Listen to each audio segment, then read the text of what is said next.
식물의 발화 관찰하기를 해보겠습니다. 식물의 발화란 식물의 씨앗이 새싹을 틔우는 것을 말합니다. 여기에서는 쌍떡잎 식물인 무순과 외떡잎 식물인 새싹뿌리의 씨앗 발화를 알아보도록 하겠습니다. 먼저 씨앗이 무엇인지 알아보겠습니다. 씨앗이란 종자라고도 불리는 것으로 식물의 유전자를 담고 있는 것입니다.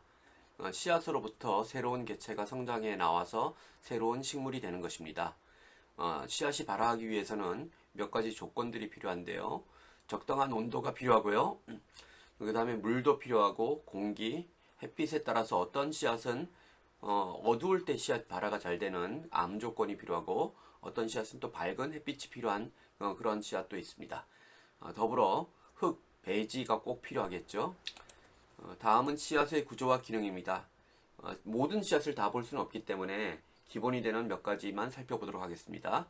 먼저 장차 새싹이를 틔워서 새로운 식물이 될 배가 있고요. 이 배가 싹이 날 동안 광합성을 아직 하지 못하기 때문에 배에다가 새싹에다가 영양분을 줘야 되는데요. 그것을 우리가 배젖이라고 합니다. 떡잎이라고 하는 것도 마찬가지로 배젖의 일종인데요. 새싹이 틔워지면서 새싹에게 영향을 주는 그런 구조라고 볼 수 있겠습니다. 다음은 이 구조에 대한 설명이 되겠습니다. 자, 떡잎에 대해서 알아보겠습니다. 씨앗이 발화하면서 식물에게 이제 영향을 주는 그런 곳을 우리가 떡잎이라고 하는데 배젖도 마찬가지로 그 떡잎과 같은 기능을 합니다. 그런데 배의 일부 중에서 싹이 직접 붙어서 잎에다가 영양분을 주는 그런 부분을 우리가 떡잎이라고 합니다. 두 장이 한꺼번에 나오는 것을 우리가 쌍떡잎이라고 부르고요. 한 장만 나오는 것을 우리가 외떡잎 이렇게 부릅니다. 쌍떡잎 식물과 외떡잎 식물은 나중에 커서는 조금 다른 모습을 보이는데요. 먼저 잎 모양을 살펴보시면 쌍떡잎 식물은 잎맥이 복잡한 구조로 된 그물맥 구조를 보이고 있고요. 외떡잎 식물은 나란한 구조를 보이고 있는 그런 잎맥이 나란하게 맺히는 그런 구조를 보이고 있습니다. 자, 그 다음에 수분이나 양분을 빨아들이는 관다발의 모양도 조금 다른데요. 쌍떡잎 식물은 안쪽에는 이제 보통 양분을 빨아들이는 그 관들이 있고요. 바깥쪽에는 물을 빨아들이는 관들이 이렇게 정렬되어 있고요. 외떡잎 식물은 그런 그 모양의 구분 없이 위치의 구분 없이 골고루 분포된 특징을 갖고 있습니다. 싹이 트는 과정입니다. 외떡잎 식물이 싹이 트는 과정입니다. 쌍떡잎, 외떡잎 새싹 관찰 키트 만들기를 하겠습니다. 먼저 키트 구성품을 살펴보겠습니다.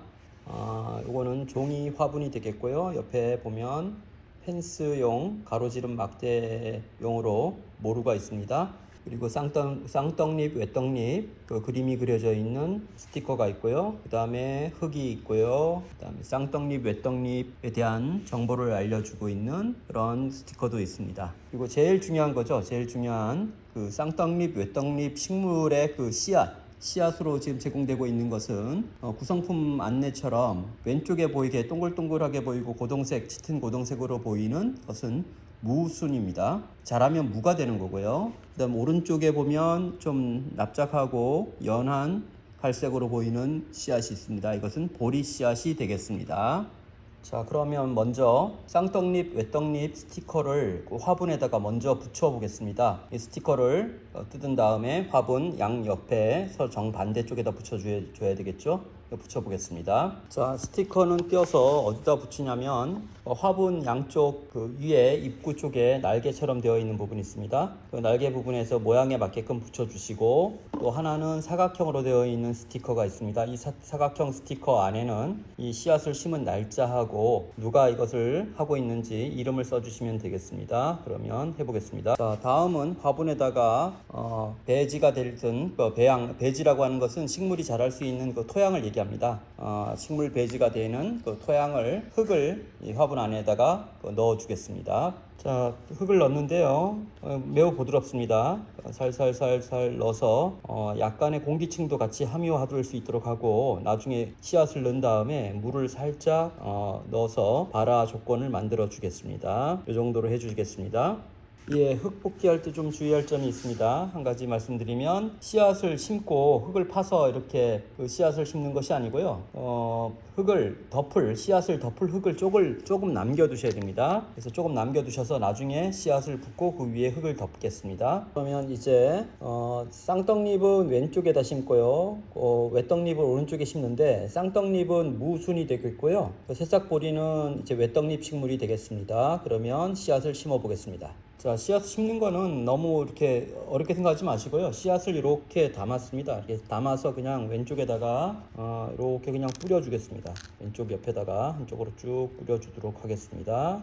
다 됐죠? 한쪽으로 이렇게 뿌려주고, 또 반대편으로 이제 보리 씨앗도 한번 똑같은 방식으로 이제 뿌려줘 보겠습니다. 예, 보리 씨앗도 뿌렸습니다. 보리 씨앗도 그냥 이렇게 한쪽에다가, 오른쪽에다가 경계를 가질 수 있도록 했고요.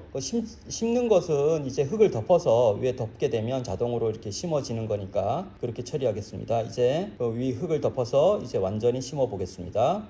네, 흙을 골고루, 저는 지금 손가락으로 하고 있죠. 잘 펴가지고 씨앗이 보이지 않도록 이렇게 잘 덮어주면 되겠습니다. 자, 모루를 이렇게 구부려서 울타리 모양을 만들었고요. 가운데 경계를 만들었습니다. 이렇게 하면 일단 심는 거는 끝났습니다. 자, 그러면 이 씨앗이 발화가 되려면 이 기본적으로 온도도 맞아야 되고요. 제일 중요한 것이 이제 수분이 있어야 됩니다. 수분을 너무 이렇게 많이 잠길 정도로 하시면 안 되고요. 촉촉하게 흙이 젖을 정도로만 붓겠습니다. 선생님은 일단 과학 실험실에 있는 그 종이컵을 이용해서 종이컵의 반 정도를 한번 부어 보도록 하겠습니다.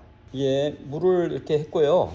정수기 물보다는 그냥 수돗물이 훨씬 좋고요. 왜냐하면 정수기는 아무래도 걸렀으니까 미네랄 성분이라든가 이런 것이 부족할 수가 있어요. 그냥 이제 수돗물을 사용하시면 되고요. 그 다음에 냇물이나 이런 걸 사용하면 더 좋겠죠. 그냥 수돗물을 쓰면 됩니다. 자, 이게 물을 반 정도를 부어야 되는데 지금 3분의 2 정도를 갖고 왔어요. 예, 중요한 거는 물이 너무 흥건해가지고 씨앗이 너무 물 속에 잠겨 있으면 부패돼서 상하거든요. 그렇지 않을 정도로만 물이 적당한 정도. 이 적당하라는 건 뭐냐면 화분에서 물이 바깥으로 새어나오지 않을 정도로만 해주시면 되는데, 일단 목표는 종이컵의 반 정도의 물을 한번 부어 보겠습니다. 예, 물을 조금 붓는데요. 흙이 주지 않습니다. 그래서 한번 물을 살짝 한번 더 부어볼게요. 살살 조금씩 한꺼번에 쭉 붓지 마시고요. 조금씩 나누어서 부어보도록 하겠습니다. 제가 이제 컵에다가는 반을 안 하고 3분의 2 정도 했는데 3분의 2 정도 부어도 될 것 같습니다. 이렇게 하고 지금 물이 좀 밑으로 스미고 있겠죠? 예, 이 상태가 이제 물을 준 것이 되겠습니다. 그 다음에는 이 싹이 나기 위해서는 어떻게 해야 되냐면 시간이 필요합니다. 발화를 위해서는 씨앗 속에 있는 유전 정보가 드디어 내가 싹을 틔워야 되는 그런 조건이 되었구나 라고 할 때는 양분도 있어야 되고요, 수분이 있어야 되겠습니다. 그리고 적정한 온도, 이 적정한 온도라는 것은 보통 싹마다 날 수 있는 온도가 정해져 있긴 한데, 지금 무순과 외떡잎 식물인 새싹보리 같은 경우에는 보통 온도가 5도 이상, 보통 10도 이상에서부터 발화가 시작되고요. 최적 온도는 한 20도 정도 이상이 되겠습니다. 그리고 모든 식물은 다 효소에 의한 작용을 하기 때문에 온도가 지나치게 36.5도, 우리 체온이죠. 36.5도 이상으로 올라가면 오히려 효소가 파괴돼서 여러 가지 생명 활동을 할 수가 없습니다. 그래서 지나치게 이제 높지 않은 온도, 그리고 햇빛이 너무 들지 않는 곳에서 부어주면 됩니다. 기다려 주시면 됩니다. 햇빛을 왜 노출시키지 말라고 하냐면, 사실은 햇빛하고는 크게 상관이 없으나 햇빛이 비치게 되면 수분을 증발시켜서 씨앗이 발화되는데 방해 요소가 되겠죠. 그래서 이제 기다려서 이 싹들이 어떻게 나오는지를 관찰 한번 해보도록 하겠습니다. 네네, 지금까지 무순과 새싹보리, 외떡잎, 쌍떡잎 식물 씨앗 심기, 새싹 관찰을 위한 준비를 모두 마쳤습니다. 이제 새싹이 나오면 그 결과를 같이 한번 살펴보도록 하겠습니다.